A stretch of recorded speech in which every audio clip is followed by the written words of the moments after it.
முடிமன் Ramasamy sir, நீங்க எப்படி பாக்குறீங்க? அதிருப்தி இருக்குது, ஒரு அது இன்னைக்கு வெளிப்பட்டுடுச்சு அப்படின்னு எடுத்துக்க முடியுமா?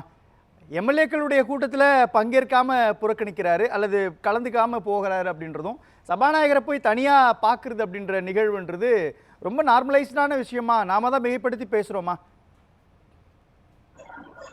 அனைவருக்கும் வணக்கம். இப்போ நீங்க விவாதம் பண்ணிட்டு இருக்கீங்க இந்த நிகழ்ச்சியை. நான் எப்படி பார்த்துட்டு இருக்கேன்னு கேட்டீங்கன்னா, இந்த நாடு விமர்சனம் செய்து எடப்பாடி பழனிசாமிக்கு கண்டனம் தெரிவிக்க வேண்டிய ஒரு சம்பவம் சட்டமன்றத்திற்குள்ளே நடைபெற்றிருக்கிறது. என்ன சம்பவம்? அதை பற்றி யாரும் பேசவில்லை. என்ன நடைபெற்றிருக்கிறது? இந்த சட்டமன்றத்தில் நேற்றைக்கு பொது நிதிநிலை அறிக்கை படிக்கப்பட்டு இன்றைக்கு இந்த நாட்டின் முதுகெலும்பு பிரச்சனையாக இருக்கக்கூடிய விவசாயிகளுக்குரிய பட்ஜெட் படிக்கப்பட்டுக் கொண்டிருக்கிறது. மாண்புமிகு அமைச்சர் அவர்கள் அதை படித்துக் கொண்டிருக்கிறார்.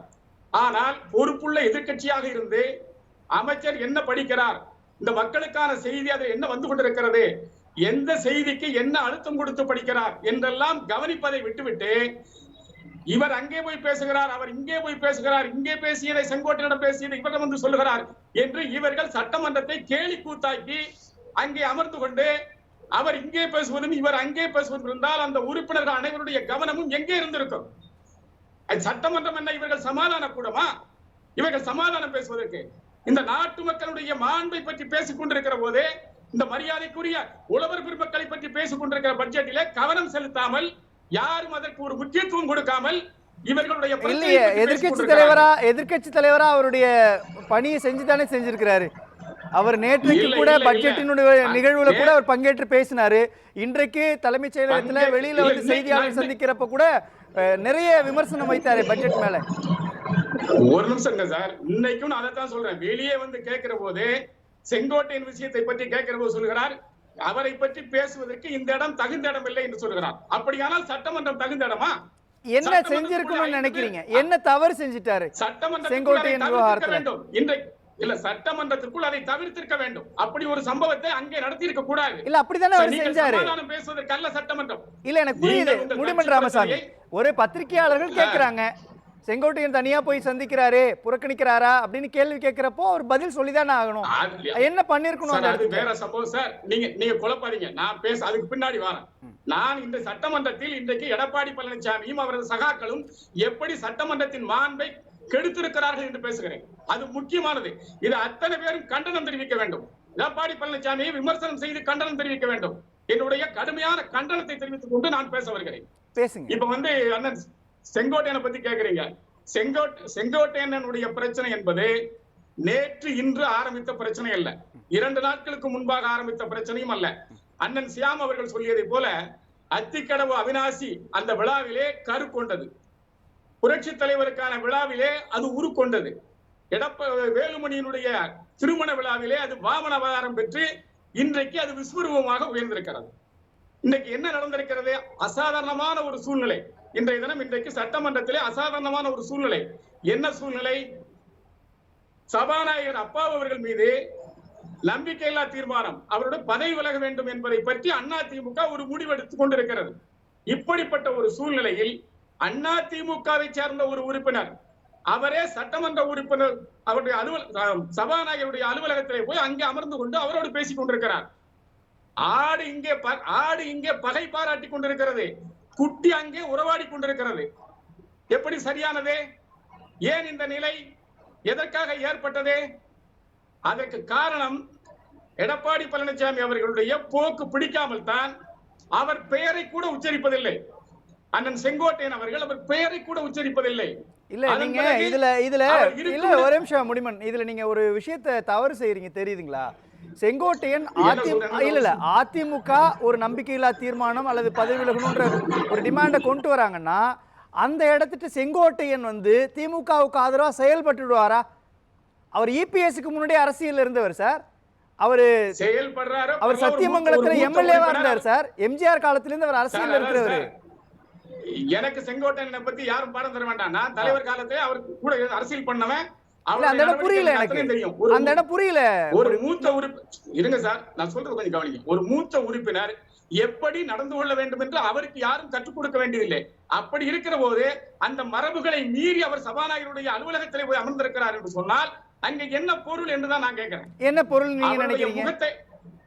அதைத்தான் சொல்றேன். அவருடைய பெயரை உச்சரிப்பதை தவிர்த்தார், அவருடைய முகத்தை பார்ப்பதை தவிர்த்தார், அடுத்து அவர் செல்லுகிற பாதையில் கூட செல்லக்கூடாதுன்னு சொல்லி அதையும் தவிர்த்திருக்கிறார். கிராமத்துல ஒரு பழமொழி சொல்லுவாங்க, நீ நீ போற பாதையில கூட நான் வரமாட்டேன்டா இனிமே அப்படின்னு சொல்லுவாங்க. அதே மாதிரி இன்றைக்கு எடப்பாடி பழனிசாமி போற பாதையில கூட நான் போக மாட்டேன்னு அவர் சொல்லியிருக்காருன்னா அதுக்கு என்ன காரணம்? அப்படி எடப்பாடி பழனிசாமியை ஒரு மிகப்பெரிய பாவியாக நினைப்பதற்கு என்ன காரணம்? இல்ல ஒரு கட்சியினுடைய பொதுச் செயலாளர் அப்படி பேசக்கூடாது நீங்க. இல்ல இதுல என்ன உண்மையிலேயே முன்னாள் அமைச்சர் செங்கோட்டையன் ஒரு ரிபலா மாறிட்டாரா, ஒரு கிளர்ச்சியாளரா உருவாயிட்டாரா அதிமுகவுக்குள்ள? சார் நீங்க நான் அதுதான் கிராமத்து பழமொழி சொன்னேன். கிராமத்துல அந்த பழமொழியை நீ போற பாதையில கூட நான் வரமாட்டேப்பா அப்படின்னு சொல்லுவாங்க. ஏன்னா அது ஒரு பாவியின் பாதையில் தான் போக பயணிப்பதற்கு பயப்படுவாங்க. அதை போல அவர் செய்திருக்கிறார் என்று சொல்லுகிறேன். அதற்கு என்ன காரணம்? அதை நீங்க பாருங்க. அதுக்கு என்ன காரணம்னா, எடப்பாடி பழனிசாமி என்றைக்கு இந்த கட்சியினுடைய பொறுப்புக்கு வந்தாரோ அன்றையிலிருந்து அவருடைய செயல்களும் நடைமுறைகளும் சரியானதாக இல்லை என்பதை சுட்டிக்காட்டிக் கொண்டே வருகிறார்கள். செங்கோட்டையன் மட்டுமல்ல, மூத்த அமைச்சர்களும் சுட்டிக்காட்டிக் கொண்டிருக்கிறார்கள். பலர் சுட்டிக்காட்டிக் கொண்டு வருகிறார்கள். சிலர் வெளிப்படுகிறார்கள், சிலர் வெளிப்படாமல் இருக்கிறார்கள்.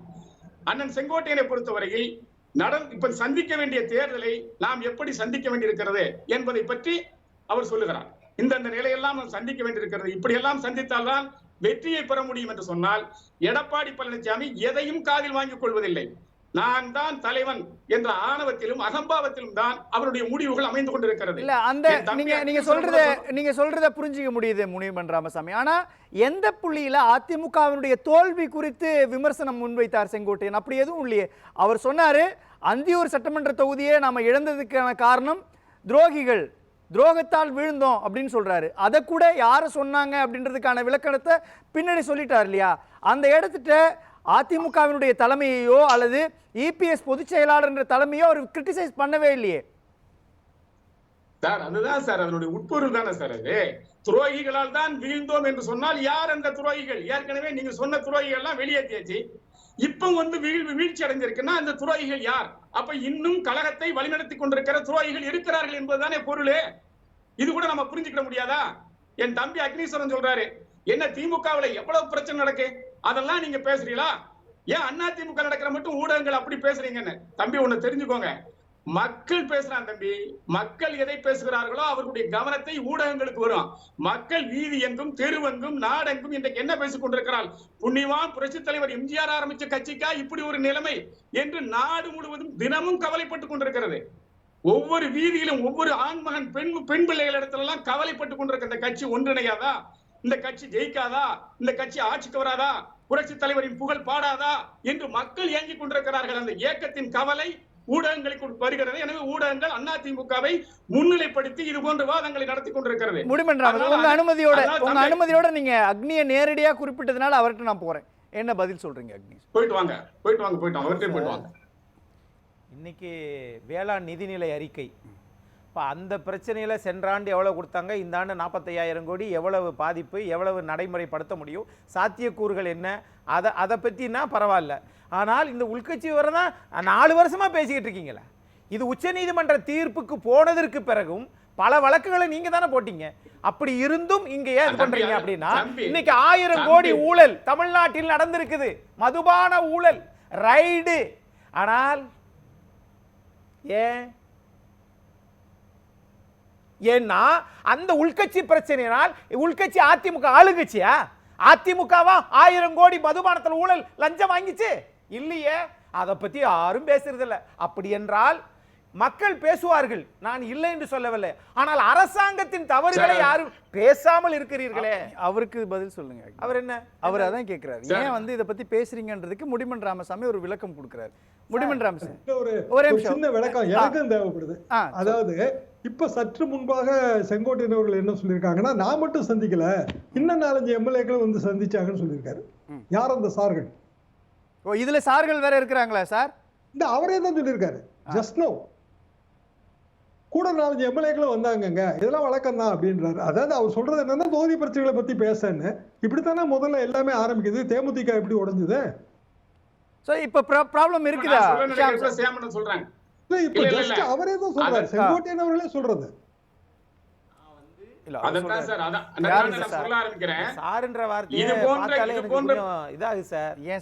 ஏன்னா அதை பயன்படுத்தாத கூடாத வார்த்தை சார். எம்எல்ஏக்களை கொண்டு போய் சாரு கூட ஒப்பிடுறாரு வருங்களேன். இன்னும் எந்த சார்னு அரசாங்கமே சொல்லாம இல்ல இருக்கு சார் அதுல என்ன எங்க ப்ராப்ளம்னா பள்ளிக்கூடத்துல சார் இருக்கிற இல்ல அதுல என்ன சாரையும் ப்ராப்ளம்னா ஆசிரியரையும் சார் சொல்லுங்க சொல்லுங்க. சார். இல்ல சார் அது என்ன ப்ராப்ளம்னா டிடிவி தினகரன் கூட சில எம்எல்ஏக்கள் போனாங்க, ஓபிஎஸ் அவர்கள் கூட சில எம்எல்ஏக்கள் போனாங்க, இன்னைக்கு செங்கோட்டையன் கூட சில எம்எல்ஏக்கள் போனாங்கன்னா உள்ளுக்குள்ள ஒரு ஸ்பிளிட் உருவாகுதுன்னு அர்த்தம் இல்லையா? அதை அண்டர்ஸ்டாண்ட் பண்ணணும் இல்லையா? உங்களுடைய ஆசை, உங்களுடைய ஏன் எண்ணம். ஆசை கிடையாது. இப்ப இது இந்த பல நியூஸ் பேருடைய பேருடைய இன்னும் உங்கன்னு சொல்லல, பல பேருடைய ஆசை எண்ணம் வந்துடுறேன். ஒரு நிறைவேற போறது இல்ல. இங்க தாக்குவது அடிக்கிறது ஈஸி, ஆனா தாங்குறது ரொம்ப கடினம். இது மாதிரி அதிமுக இன்றைக்கு எதிர்க்கட்சியா இருக்குது. ஒரு எதிர்க்கட்சியா இருக்குதுன்னா அது நீருக்கு வெளியில இருக்கிற முதலையை போல பலம் பாதி தான் இருக்கும். ஆளுகிற கட்சியா இருந்தா நீருக்குள் இருக்கும் முதலை. ஆகையினால நீங்க விமர்சிங்க, ஆனால் அதிமுக ஆட்சி வர வேண்டும். திமுக எதுவுமே செய்யல, இந்த நிதிநிலை வேளாண் நிலை கூட என்ன செய்யலன்றது மக்கள் பார்த்துக்கிட்டு ஷாம் சார், அப்போ என்னோட சில எம்எல்ஏக்களும் வந்தாங்க, சில எம்எல்ஏக்களும் பார்த்தாங்க அப்படின்றது வந்து ஏற்கனவே டிடிவி தினகரனோடு சில எம்எல்ஏக்கள், அதே மாதிரி ஓபிஎஸோட சில எம்எல்ஏக்கள், அந்த பட்டியலை இதை வச்சு பார்க்க முடியுமா, பொருத்தி பார்க்க முடியுமா ஷாம் சார்? 91 ஜெயலலிதா அம்மா, அப்ப மறைந்த எனக்கு ரொம்ப நண்பருங்க கோவி செல்வராஜ், அவர் தலைமையில் 5 பேர் காங்கிரஸ் எம்எல்ஏக்கள் இதே மாதிரி தான் போய் பார்த்தாங்க. அதுக்கு பிறகு நம்ம வரிசையா பார்த்தது தானே. இப்போ ஈரோடு எம்எல்ஏவா இருக்காரு சந்திரகுமார் அவர்கள், தேமுதிக எம்எல்ஏ இருக்கும் 2011 அவரும் போய் பார்த்தாருதான். சாருங்கிறது பள்ளிக்கூடத்துல ஆசிரியரையும் சார் தான் சொல்றோம், அது ஒரு பொதுவான மரியாதை சொல்ல, அவ்வளவுதான். மற்றபடி எம்எல்ஏக்கள் போய் பார்த்தாங்கன்னு செங்கோட்டையனை அட்மிட் பண்றது, அதுவும் குறிப்பா நம்ம முனிவன் ராமசாமி சொன்ன மாதிரி சபாநாயகருக்கு எதிராக ஒரு நடவடிக்கை எடுக்க அதிமுக ஆயத்தமாகி கொண்டு வரும்போது யாரும் போய் அப்படி பார்க்க மாட்டாங்க. சரியான பிம்பமா இருக்காது. ரொம்ப துல்லியமா என்ன நோக்கம் இருக்கும்னு சொல்ல முடியுமா? சம்திங் இஸ் ப்ரூவிங் அப். என்ன நோக்கம்னு தெரியல. நான் எப்பவுமே வந்து தாமரை மேலதான் எனக்கு எப்பவுமே சந்தேகம் வரும் என்னோடது. அப்படிதான் நான் பார்க்கிறேன். ஏன்னா இந்த பல பிளவுகளுக்கு காரணம் டெல்லி தான். அது யாரா இருந்தாலும், ராஜீவ்காந்தியா இருந்தாலும், நரேந்திர மோடி யாரும் சந்தேகிக்க மாட்டாங்க. இல்ல, சூரியனுக்கு லாபம் இல்ல. அதாவது இன்னைய தேதிக்கு சூரியனுக்கு லாபம் இல்ல. செங்கோட்டையன் அங்கேயும் போய் சேர முடியாது. இன்னொன்னு பிராக்டிகலா அவங்களுக்கு லாபம் இருக்கு. எப்படி தெரியுமா? 6 எம்பில 5 எம்பிக்கு அவங்க கேண்டிடேட் போடுவாங்க. அந்த ஒன்ன வந்து செகண்ட் ப்ரிஃபரன்ஸ் ஓட்டு கொண்டு வந்துருவாங்க. பேசலாம்.